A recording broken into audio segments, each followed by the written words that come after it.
नमस्कार मित्रों, मैं Sunil Jaiswal, editor in chief खबरों के साथ में आप सभी का स्वागत, हार्दिक अभिनंदन। आइए मित्रों, आज के इस एपिसोड में हम आपको झारखंड की राजनीति की ओर लेकर के चल रहे हैं। मित्रों, झारखंड की राजनीति में हाल ही में आपने सुना होगा कि चंपई सोरेन जी, जो कि हेमंत सोरेन जी की जेल यात्रा के दौरान, जब तक वो जेल में रहे, चंपई सोरेन जी मुख्यमंत्री झारखंड के रहे और बेल मिलने के बाद हेमंत सोरेन जैसा तय किया था उन्होंने, चंपई सोरेन ने इस्तीफा दिया। और जिस ढंग से उनसे इस्तीफा लिया गया मित्रों, चर्चा का आज जो मेन केंद्र बिंदु है कि जिस ढंग से उन्हें इस्तीफा देना पड़ा, ये से तो तयशुदा था कि इस्तीफा उनको देना ही था। और फिर से हेमंत सोरेन जी झारखंड के पुनः मुख्यमंत्री हैं। तो आइए सबसे पहले हम झारखंड की राजनीति को काफी करीब से जानने वाले एडवोकेट, समाज सेवी और पूर्व राजनेता विजय झा जी के साथ हम रूबरू होते हैं। झा जी, आपका बहुत बहुत स्वागत। धन्यवाद सुनील जी, धन्यवाद जी। झा जी, जैसा कि झारखंड की राजनीति अभी चल रही है, आने वाले साल में इलेक्शन भी होने हैं और पार्टी के अंदर ही थोड़ी सी बगावत की सुर, और संभवतः चंपई सोरेन जी चाह रहे थे कि बीजेपी में उन्हें शामिल करा लिया जाए, लेकिन बीजेपी में क्यों शामिल नहीं किया गया आप भी समझ सकते होंगे। अंत में उन्होंने नई पार्टी की गठन की बात कही है। तो इस बार के चुनाव में हेमंत सोरेन को घर में ही लड़ना होगा, क्या लग रहा है आपको?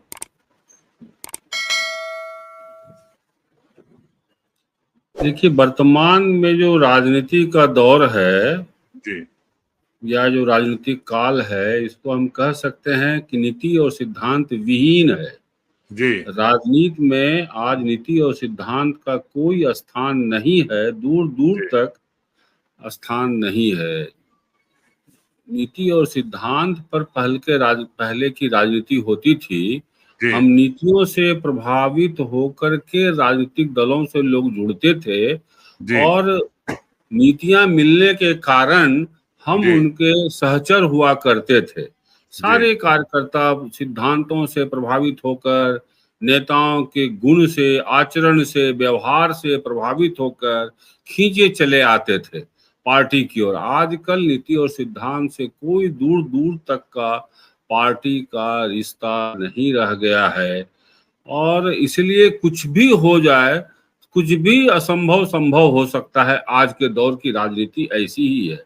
चंपई सोरेन जी को जब मुख्यमंत्री बनाया गया था, वह भी इस बात को भली भांति जानते थे। पूरा झारखंड के राजनीतिक और गैर राजनीतिक लोग भी इस बात को समझते थे कि इनको तात्कालिक मुख्यमंत्री बनाया गया है तभी तक के लिए, जब तक कि वो जेल से बाहर नहीं आ जाते हैं। ये चंपई सोरेन भी जानते थे, पूरा झारखंड भी जानता था। और जब जेल से निकले, 5 महीने जेल में रहने के बाद वो जेल से बाहर आए, तब जो हर कोई जानता था, समझता था, अनुमान था, उसी के मुताबिक वही हुआ कि उनको हटना पड़ा। लेकिन इस बात से चंपई सोरेन भी वाकिफ थे, वो अनजान नहीं थे। वो बहुत पुराने राजनीतिज्ञ हैं, कोल्हान के बहुत मजे मजाई नेता हैं। शिबू सोरेन जी के साथ उन्होंने लंबा राजनीतिक सफर तय किया है, इसलिए उनके लिए भी कोई अचंभा वाली बात नहीं थी। लेकिन कुछ लोगों ने इसको टूल किट बना लिया। अब इसको हथियार के रूप में उपयोग करना चाहते हैं। जो लोग किसी भी प्रकार से सत्ता झारखंड को नहीं पा रहे हैं, नहीं हासिल कर पा रहे हैं, काबिज नहीं हो पा रहे हैं, उन लोगों को लगा ये एक माध्यम बन सकते हैं और उनको माध्यम बनाया और इसको टूल किट के रूप में उपयोग करना चाह रहे हैं। और दुर्भाग्य की बात है कि चंपई सोरेन जी जाने अनजाने उपयोग हो भी रहे हैं। अगर जी उनके साथ 2-4 लोग और रहते, जैसा जी कि ये इनका आकलन था, तो अभी तक तो उनकी ज्वाइनिंग हो गई होती। लेकिन इनका आकलन गलत निकला, कोई भी इनके साथ नहीं गए। इसका परिणाम ये हुआ कि अब लेने वाले को लगा कि कहीं ये महंगा सौदा ना पड़ जाए जी और जी जी जी इसका लाभ हेमंत सोरेन जी को न मिल जाए कि यह जेएमएम को तोड़ने का कुत्सित प्रयास है, चुनावी बेला है और लेनी की देनी न पड़ जाए एक व्यक्ति को लेने से। इसलिए जिन लोगों का ये प्लान था वो भी पीछे हट गए क्या और आज है चंपू सोरेन जी चौराहे पर खड़े हैं। जी चौराहे पर खड़े हैं, वो किंग करते विमूढ़ की भूमिका में है। जी क्या है कि झा जी, ये पिछला लोकसभा चुनाव जो अभी बीता है और बीजेपी को इसको खामियाजा भुगत लेना पड़ा है कि अदर पार्टी जो इसमें शामिल होता है उनको आगे बढ़ा देते हैं और बीजेपी के कार्यकर्ता पीछे छूट जाते हैं, जिसका नुकसान, सबसे बड़ा नुकसान आपको लोकसभा इलेक्शन में देखने को मिला, विशेष करके आपको यूपी में, और खास करके वो जो अयोध्या वाली जो सीट की जो बात आती है, उस सीट पे और भी आसपास के सीटों में बीजेपी में जो नए नए प्रवेश हुए थे उनको आगे बढ़ा करके टिकट दे दिया गया। तो इससे भी अभी बीजेपी फूक फूक के कदम रख रही है। खैर, ये तो बीजेपी की पार्टी का मामला है। लेकिन झा जी देखिए, झारखंड का उदय चाहे गठन, छत्तीसगढ़, दोनों राज्य और एक राज्य और उत्तराखंड, ये तीनों एक साथ, आज छत्तीसगढ़ कहां पर है? उत्तराखंड भी कमोबेश, खैर उसके आय के साधन वैसे बहुत बड़े नहीं हैं, जबकि आपके छत्तीसगढ़ और झारखंड में आय के साधन संसाधन में ये भी आदिवासी बहुल राज्य, खनिज, विशेष करके झारखंड में भी खनिज विशेष। क्या वजह है कि झारखंड जहां था बिहार के समय में, उससे कहीं ज्यादा नए राज्य के गठन के बाद से पीछे जाता हुआ दिख रहा है? यहाँ की जो राजनीतिक अस्थिरता है उसका खामियाजा वहां की जनता भुगत रही है। क्या लग रहा है कि राजनीतिक अस्थिरता जो है उसे कैसे रोका जाए? आपकी जनता कब समझेगी झारखंड की? देखिए, झारखंड का जो जन्म हुआ वह आदिवासी स्टेट के रूप में इसको मान्यता मिली जी और देश का 40% खनिज हमारे यहाँ है जी और सबसे अधिक संपन्न राज्य पूरे देश में होना चाहिए था। जी 24 साल हो गए झारखंड के निर्माण को। 15 नवंबर 2000 को झारखंड का जन्म हुआ।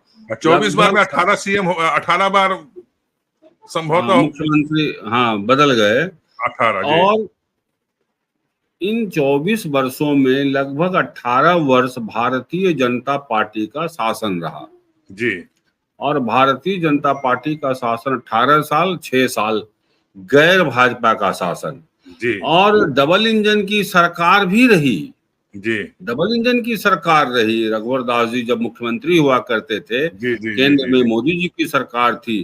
तो अगर सारे इंफ्रास्ट्रक्चर, सारे बुनियादी जरूरतें, जो बुनियादी जरूरत है, रोटी कपड़ा मकान सड़क यात्रा, आप अगर रोड कनेक्टिविटी, रेल कनेक्टिविटी, ये सारे चीजों को यदि आप 18 साल में नहीं दुरुस्त कर सकते हैं, तब समझ सकते हैं कि झारखंड की जनता के साथ कितना बड़ा धोखा हुआ है।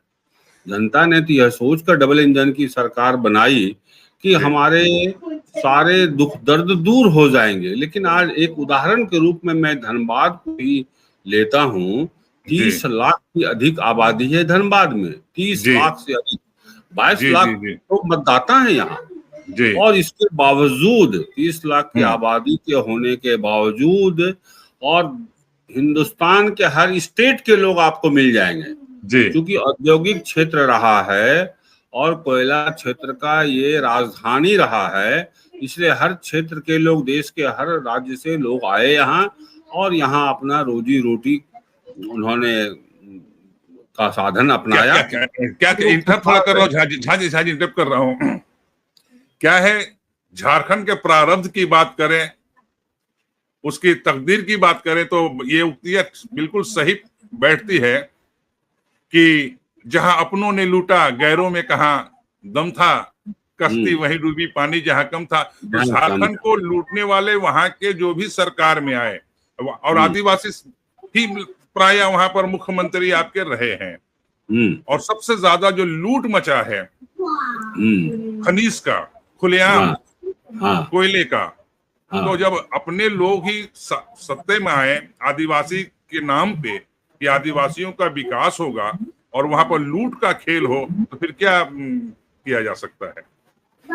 यही तो मैं कह रहा हूँ, 18 साल के सत्ता में रहने के बाद धनबाद जैसे बड़ी आबादी वाला क्षेत्र में आज भी पब्लिक ट्रांसपोर्टेशन जीरो है जी। आप समझ सकते हैं कि 18 साल तक सत्ता में रहने के बाद भी क्या प्लानिंग हुआ जी, क्या इंफ्रास्ट्रक्चर में काम किया गया कि आज भी आपको पब्लिक ट्रांसपोर्टेशन के नाम पर धनबाद कंप्लीट जीरो है। हवाई अड्डा जो सबसे बड़ा राजस्व हम देते हैं, बॉम्बे के बाद सबसे अधिक राजस्व रेल राजस्व धनबाद देता है। एक नंबर में बॉम्बे है, 2 नंबर में धनबाद। इसके बावजूद आज तक धनबाद से दिल्ली सीधी ट्रेन सेवा नहीं है। धनबाद से बेंगलोर जहां सबसे अधिक बच्चे हैं यहाँ के, वो रेल सेवा सीधी नहीं है। धनबाद से हैदराबाद रेल सेवा सीधी नहीं है।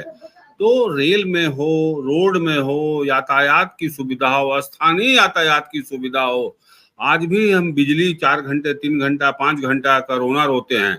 आज बरसात का समय है, बारिश होते ही ड्रेनेज सिस्टम फेल है, सब निचले तबके के घरों में पानी प्रवेश कर जाता है, 1 फुट 2 फुट। तो ये इंफ्रास्ट्रक्चर क्या 18 साल में तैयार नहीं किया जा सकता था? झा जी वो कहां आज से तैयार? आज के वर्तमान 1 मिनट, आज के वर्तमान सरकार पर यदि दोषारोपण किया जाता है तो 18 साल तो वो लोग रहे जो दोषारोपण कर रहे हैं। तो उन्होंने क्यों नहीं इंफ्रास्ट्रक्चर को इतनी मजबूती प्रदान कर दी कि आज इस समस्या का रोना नहीं होता? सर, राजस्व तो कोल माफियाओं, खनिज माफियाओं को भेंट चढ़ा जा रहा है। जो मूल राजस्व है खनिज से, तो कोल माफियाओं के लूट से आपका राज्य बचे तो कहीं इंफ्रास्ट्रक्चर पर लोग तो अपना घर आपके यहाँ भरने पे लगे हुए हैं। यह बात पूरी तरह जगजाहिर है कि कोयले की जो लूट होती है, कभी भी यहीं आप धनबाद के किसी सड़कों से गुजरिए, खुलेआम आपको कोयले की लूट होती हुई दिख जाएगी, खुलेआम। और सरकार कोई भी कार्रवाई करने में सक्षम नहीं है, इसलिए कि लूट के पीछे जो वरदहस्त है, जो राजनीतिक संरक्षण है, वो किसी न किसी बड़े नेता का, बड़ी पार्टी का, बड़े नेताओं का संरक्षण है। इसलिए किसी का हिम्मत नहीं होता है कि इस रैकेट पर रोक लगाए। इस रैकेट पर रोक लगाने की हिम्मत नहीं है और खुलेआम लूट होती है और अवैध मुहाने खोल दिए जाते हैं और सरेआम सड़कों पर से आप गाड़ियों को गुजरते देख सकते हैं जो चोरी का कोयला लेकर के गंतव्य की ओर जा रहा है और दर्जनों थाना पड़ता है उसके गंतव्य तक, लेकिन कोई रोक टोक नहीं है। ये खुलेआम लूट है। यानी ये रोजगार बन गया है वहां झारखंड का, एक तरह से पब्लिक का रोजगार हो गया है। और पल्ला झाड़ लेती है केंद्र सरकार कि राज्य सर कानून व्यवस्था राज्य के जिम्मे है, जबकि ये तो बिल्कुल सही है। लूट है, जो लूट है वो खनिज संपदा की लूट है और खनिज संपदा भारत सरकार के अधीन आता है। लेकिन सर, सीआईएसएफ हैं और जो सीआईएसएफ एयरपोर्ट पर आपको एक पावर बैंक नहीं ले जाने देगा, पावर बैंक बक्सा में नहीं ले जा सकते हैं और पकड़े जाएंगे आप, वही सीआईएसएफ यहाँ पर हाईवा तक को नहीं पकड़ सकती है। जो 2 इंच 3 इंच 4 इंच का पावर बैंक को पकड़ लेती है सीआईएसएफ, वही सीआईएसएफ यहाँ इतनी लाचार, इतनी कमजोर हो जाती है कि आप पकड़ नहीं, वो सीआईएसएफ लाचार है। मैंने पिछले दिनों रांची उच्च न्यायालय में कोयला चोरी के खिलाफ पीआईएल किया जी। जब पीआईएल किया तो हड़कंप मच गया और मुझे बड़े पदाधिकारी ने कहा कि 50,000 लोग इस काम में लगे हुए हैं जी। 50,000 मतलब एक तरह से वो रोजगार है, दे रहे थे कि एक तरह से रोजगार का ये साधन है, रोजगार का माध्यम है। एक बहुत बड़े पदाधिकारी ने ये कहा मुझे कि 50,000 का रोजी रोटी का सवाल है, 50,000 इसमें लगे हुए हैं। जी तो जहां इस तरह की भावना आ जाती है तो खुले लूट को संरक्षण मिलता है और लूट को और प्रोत्साहन मिलता है, ऐसी बातों से प्रोत्साहन मिलता है। और आज भी वो पदाधिकारी हैं। जी। अब मूल विषय पे आते हैं झा जी। मूल विषय वही था, बिहार की मौजूदा उथल पुथल वाली राजनीति और आने वाला विधानसभा चुनाव। उस ये जो दृष्टिकोण घटना, से बोला जाए जी, तो उस दृष्टिकोण से और पार्टी के अंदर ही चंपई सोरेन नई पार्टी बनाने जा रहे हैं। ये बहुत बड़े संबल हैं आपके हेमंत सोरेन के पार्टी में, बहुत सारे सीटों को प्रभावित करते हैं। तो क्या लग रहा है इस बार आने वाले चुनाव में कांग्रेस की स्थिति आप देख ही रहे हैं, देशव्यापी कहां कांग्रेस है, और इस चुनाव में क्या लग रहा है आपको, किस तरह का गठबंधन होगा, क्या होने जा रहा है इस बार के चुनाव में, चुनावी समीकरण क्या कह रही है आपके यहाँ की? ये जो घटना झारखंड में हुई, जी यही घटना बिहार में कुछ वर्ष पहले हो गई है। जी और वहां नीतीश जी ने और जीतन राम मांझी जी को मुख्यमंत्री बनाया था। जी वह भी जब हटाए गए तो वह भी नाराज हो गए। उन्होंने भी एक हम पार्टी की स्थापना की, जी लेकिन उस पार्टी की स्थापना की, लेकिन इसका प्रभाव नीतीश कुमार जी के सेहत पर कुछ नहीं पड़ा। अंततः जीतन जी को भी एनडीए में ही शामिल होना पड़ा।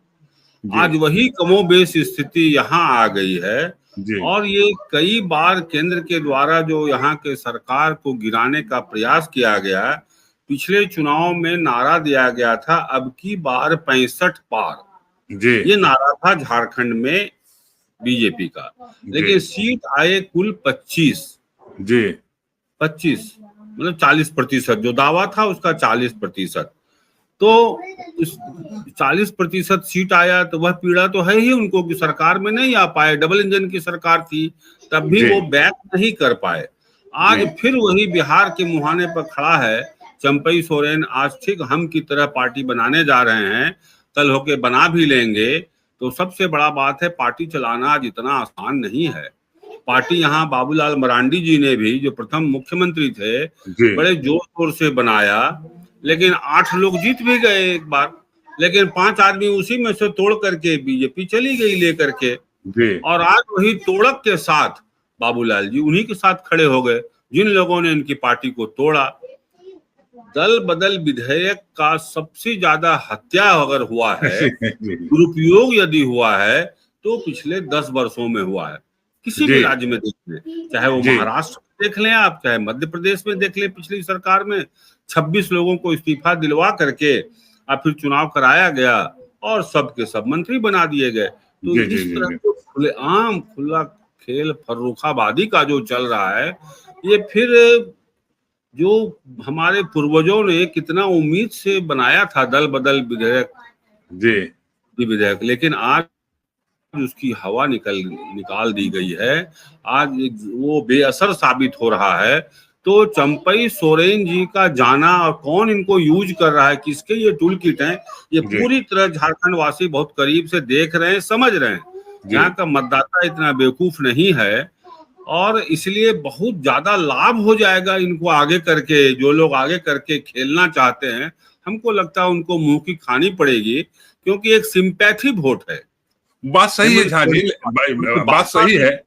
आने का प्रयास किया जा रहा है और ये अंतिम प्रयास है, क्योंकि 2 महीने में चुनाव है।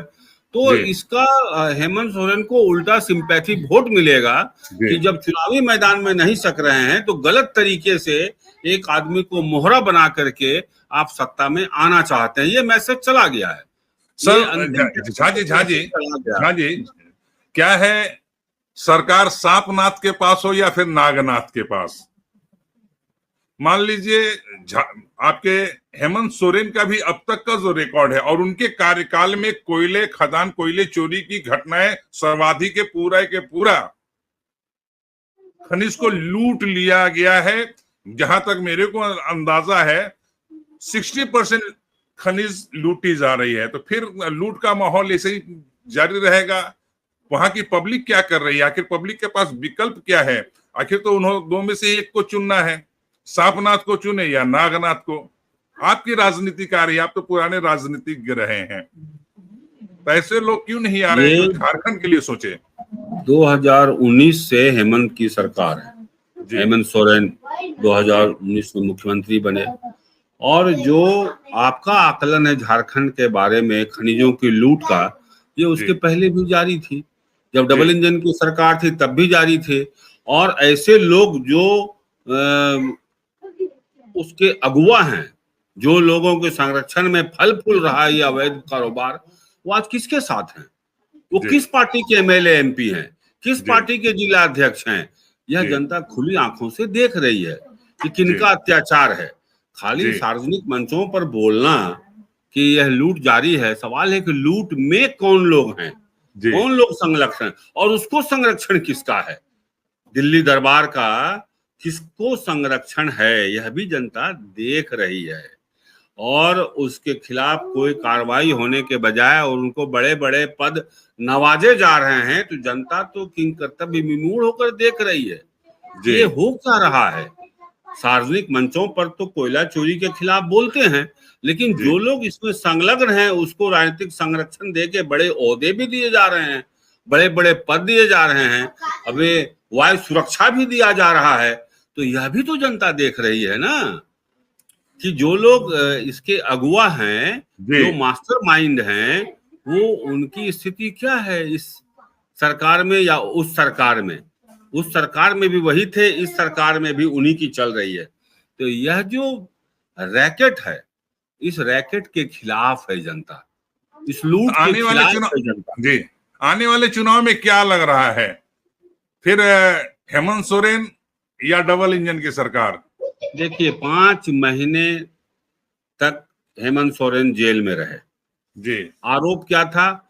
8 एकड़ भूमि जो कहा जाता है कि सैनिकों की भूमि थी, आर्मी की जमीन थी, वो उसके मालिकाना हक इन्होंने प्राप्त कर लिया था, कब्जा कर लिया था। जी अंततः न कब्जा साबित हुआ, न डॉक्यूमेंट में साबित हुआ। हेमंत सोरेन डॉक्यूमेंट भी इनके नाम पर नहीं है, न कब्जा में था। जी नतीजा क्या हुआ? हाई कोर्ट ने इनको जमानत दे दिया। जी तो यह बात तो आ गया कि 8 एकड़ जमीन के आरोप में, जी अभी तक साबित नहीं हुआ, इसलिए आरोप में मुख्यमंत्री अरेस्ट हो जाते हैं। जी लेकिन जिन पर 100 एकड़ जमीन हड़पने का आरोप है, जी 100 एकड़ 200 एकड़ ग्रामीणों के सरकारी जमीन हड़पने का आरोप है, उस पर एफआईआर भी क्यों नहीं, जांच भी क्यों नहीं?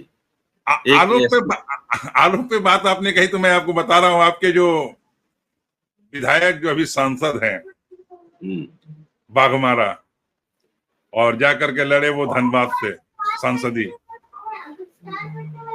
उन पर खुल्लम खुल्ला आरोप है जी ग्रामीणों का। और इसके बाद राजभवन से चिट्ठी भी आई है जांच के लिए। जी राजभवन से चिट्ठी आई है जांच के लिए, लेकिन जांच में एक कदम भी आगे नहीं बढ़ रहा है।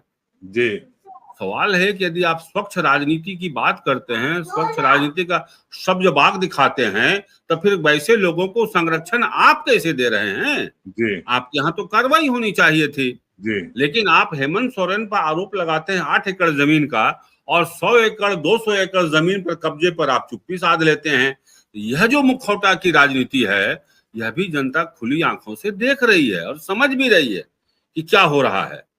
सबसे अधिक अगर किसी ने राजनीति का अपराधीकरण और अपराधी का राजनीतिकरण पर हमला किया तो वह भारतीय जनता पार्टी थी। 90 के दशक में, 80 के दशक में, 2000 के दशक में ये इस पर सबसे बेसी हमलावर रही पार्टी। लेकिन आज एडीआर का जो रिपोर्ट है वह तो पोल खोल दे रहा है। वह तो पोल खोल दिया। 43% अपराधी पृष्ठभूमि के लोग पिछली सदन में थे, 17वीं लोकसभा में, और आज 46% हो गए। 3% की बढ़ोतरी हो गई। और 54 या 55 सांसद, भारतीय जनता पार्टी के सांसद और विधायक पर आरोप है। कल ही प्रभात खबर में एडीआर की रिपोर्ट छपी है, उसमें 55 सांसद और विधायक तो भारतीय जनता पार्टी के हैं, जिन पर यौन उत्पीड़न के आरोप हैं, महिलाओं के द्वारा आरोपित हैं जो। तो सवाल है कि हम उंगली तो उठा रहे हैं दूसरे पर, लेकिन अपनी ओर नहीं देख रहे हैं, अपना चेहरा शीशे में नहीं देख रहे हैं और समझते हैं कि जनता बेवकूफ है और जनता फिर वही 2 करोड़ नौकरी के मुगालते में, अब 15 लाख अकाउंट के मुगालते में जनता सर माथे पर बिठा लेगी। जनता भी सच्चाई को बहुत नजदीक से देख रही है कि आप कितना स्वच्छ राजनीति चाहते हैं और आपके दौर में राजनीति कितनी स्वच्छ रही है, वह जनता ने देखा है आपके भी 18 साल को। इसलिए जनता झा जी, कोई मुगालते में नहीं है, जनता बहुत झा स्पष्ट क्लियर, झा और जी, हेमंत सोरेन को सहानुभूति वोट मिलेगा। झा जी, जनता बेवकूफ है, आपने बात कही, तो जनता बेवकूफ हो, बेवकूफ नहीं समझदार है हो, नहीं, मेरा चलिए, कहना है बेवकूफ जनता बेवकूफ नहीं है, नहीं है देख तो रही फिर है। तो फिर झारखंड में इस तरह खुलेआम और टोटल इस राज्य किसी का भी हो, किसी पार्टी की भी हो, मुख्यमंत्री कोई भी हो, लेकिन उसके किए का भुगतना तो जनता को ही पड़ता है। तो झारखंड के संदर्भ में ही बात करें, आप लगातार देख रहे हैं राजनीतिक उथल पुथल और स्थिरता का माहौल। तो ऐसी स्थिति में आपकी जो समझदार जनता है, जिसे आप मूर्ख नहीं समझदार मान रहे हैं, और उसी समझदार जनता के सामने ही 18 मुख्यमंत्री बन चुके हैं, सरकारें कई आई गई, कोई सरकार स्थिर नहीं रही, तो ये जनता समझदार है या मूर्ख है, उसके पास जो सबसे बड़ा शक्ति है वोटिंग का, तो जनता क्यों नहीं अपनी वोटिंग का सही ढंग से, या जनता भी उसी तरह कोयले की दलाली में हाथ काली वो भी मजा ले रही है? चंद लोग ही होंगे, बाकी तो 90% लोग तो भुगत रहे हैं। तो क्या लग रहा है इस बार के चुनाव में आपकी जनता को क्या करना चाहिए? अंतिम प्रश्न है ये। देखिए, लोकतंत्र में सरकार को बदलने का एकमात्र माध्यम है चुनाव, जी, और कोई विकल्प आपके पास नहीं है। हिंसा जी, का रास्ता आप कुछ दिन के लिए सरकार को डिस्टर्ब कर सकते हैं, सरकार नहीं बदल सकते हैं जी, हिंसा के माध्यम से। तो जब भी सरकार बदलेगी तब हमारे आपके वोटों के माध्यम से ही बदलेगी, और इसलिए जनता ने यहाँ लगभग तय कर लिया है। अब जैसे मैं आज का ही उदाहरण लूं, आज जी, युवाओं का एक भारतीय जनता युवा मोर्चा के द्वारा आक्रोश रैली है रांची में, और वो उसका कारण एकमात्र है कि 5 लाख नौकरी प्रति वर्ष देने का हेमंत सोरेन ने वादा किया था, नहीं दिया। तो जनता 5 साल 5 लाख नौकरी का तो याद है, तो 2 करोड़ नौकरी भी याद है उसको जी, कि 2 करोड़ नौकरी का भी वादा आपने किया था। तो 2 करोड़ नौकरी आपने पूरा कर दिया क्या? 5 लाख नौकरी नहीं दिया तो उसके लिए आक्रोश रैली। तो 2 करोड़ नौकरी जो नहीं मिला उसके लिए तो महाआक्रोश होना चाहिए। तो जी। जनता के दिलों में महाआक्रोश भी है, आक्रोश सड़कों में दिख रहा है, महाआक्रोश सीने में दबा हुआ है, जो चुनाव में वो अपने तरीके से दर्शा देगी। ये तो इस इलेक्शन गलतफहमी में क्या दूर होने होगी। जा रहा इस इलेक्शन में क्या होने जा रहा है? झारखंड में जनता क्या करेगी? सिंपैथी वोटर वोट, किसको वोट हेमंत करेगी? सोरेन को सिंपैथी वोट मिलेगा। अच्छा। मुगालते में है एनडीए, हेमंत हाँ, सोरेन को सिंपैथी वोट मिलेगा। चूंकि ये अपराध साबित नहीं कर पाई, इनका एक ही अपराध था कि वो एनडीए के खिलाफ थे, इंडिया गठबंधन में थे और उन पर दबाव था इंडिया गठबंधन से बाहर निकलने का, और उन्होंने स्वीकार नहीं किया, जिसके कारण 5 माह जेल में उनको रहना पड़ा। कुछ भी प्रोसिक्यूशन कुछ भी न्यायालय में साबित नहीं कर पाया, अंततः उनको जमानत मिल गई, और इसका खामियाजा चुनाव में सारे रिजर्व सीट आपने देखा कि हेमंत सोरेन गठबंधन जीत गई सारे। या, यानी कि तो आने वाला इलेक्शन में भी आपके झारखंड की पब्लिक को, झारखंड की जनता को, माने ये खनीज की लूट से मुक्ति नहीं मिलने वाली है, ये बदस्तूर जारी रहना है। वो तो डबल इंजन की सरकार थी, तब भी तो यहाँ के लोग त्रस्त थे। आपको मैं तो एक आप इसको घटना याद दिलाना चाहता हूँ जी, कि एक मिनट, एक याद दिलाना, जब डबल इंजन की सरकार थी तब यहाँ फर्जी आग पर ट्रेन सेवा धनबाद से चंद्रपुरा बंद कर दी गई थी। जी, फर्जी आग निकला और अंततः आज 52 ट्रेन चल रहा है। हम जी, लोगों ने 20 माह तक फर्जी आग को ढोया है, भोगा है, डबल इंजन की सरकार रहते हुए, और आग के नाम पर 52 ट्रेनें बंद कर दी गई थी। हम लोगों ने लड़ाई लड़ी, अंततः 52 ट्रेन चल रही है। एक भी इंच कहीं भी आग के कारण भूमि धसान नहीं हुआ है, एक्सपोज हो गया। अब वो लेटर निकला था पीएमओ के यहाँ से कि आग है इस लाइन के नीचे। खतरास में दिखाया गया, तेतुलिया में दिखाया गया, बांसजोड़ा में दिखाया गया कि रेल लाइन के नीचे आ गए, कभी भी दुर्घटना घट सकती है, ऐसा कह के बंद कर दिया गया। ये बहुत बड़ी खनिज लूट का एक वो माध्यम था और उसके माध्यम से कॉरपोरेट को देने की तैयारी थी। तो डबल इंजन की सरकार में भी यहाँ की जनता ने भोगा है कष्ट और अपने दम पर लड़ करके अहिंसात्मक आंदोलन से, और वो ट्रेन आज भी चल रही है और फर्जी आग साबित हुई। तो जनता को लड़ने के लिए तैयार रहना चाहिए। तो सरकारें जो भी रहे, सरकार जो भी रहे, गलत काम होता है तो उसका विरोध करना चाहिए एक नागरिक की हैसियत से। सरकार नहीं तो बेपटरी हो सकती है, गलत कर सकती है। इसलिए जो भी आए हम अपने वोट का सही इस्तेमाल करें और गलत तत्वों को सबक सिखाएं, तभी सरकार में बैठे लोग भी सही काम करने के लिए बाध्य होंगे, वरना सब लोग गलत करने के लिए तैयार बैठे हैं। अगर हम लापरवाह रहेंगे एक मतदाता, एक नागरिक की हैसियत से, तो जो भी सरकार आए वह लूट खसोट में व्यस्त रहेगी। सरकार तो यानी डबल इंजन का सरकार हो या सिंगल इंजन के हेमंत सोरेन की सरकार हो, हेमंत सोरेन भी तो कहां से सरकार यदि लापरवाह रहेगी, जनता लापरवाह रहेगी, मतदाता लापरवाह रहेगी, तो सरकारें तो लूट खसोट करेंगी ही। विकल्प भी तो नहीं है। एक विकल्प क्यों नहीं तैयार हो रहा है झारखंड में? एक विकल्प क्यों नहीं तैयार हो रहा है जो डबल इंजन और मौजूदा सरकार के गेस्ट में कोई तीसरा विकल्प, तीसरा मोर्चा खुलना चाहिए वहां पे। बहुत कुछ समय तय करता है, समय तय कर देता है। समय ऐसा आएगा कि स्वतः जनता, कोई सोचा था क्या कि दिल्ली में आप 70 में से 67 सीट ले आएगा? जी। कोई सोचा था कि दूसरी बार फिर 63 सीट ले आएगा? कोई सोचा था क्या कि नगर निकाय का भी चुनाव जीत जाएगा? दिल्ली में तो सारे बड़े नेता हैं, दिल्ली में ही बैठे हैं। इसके बावजूद आप जैसी पार्टी यदि 3-3 बार से वहां सरकार बना रही है, तो क्या यूं ही बन गया क्या? जनता जब नाउम्मीद हो जाती है बड़े चेहरों से, बड़े नामों से, बड़ी बड़ी घोषणाओं से, तब जनता कुछ भी कर देती। यही तो लोकतंत्र की ताकत है। चलिए, बहुत बहुत धन्यवाद। यानी कि एक और उलगुलान झारखंड की धरती में खत बदा रहा है। आज नहीं, कल नहीं, एक और उलगुलान की उम्मीद की जा सकती है। उलगुलान के लिए हमेशा तैयार रहना चाहिए जनता को।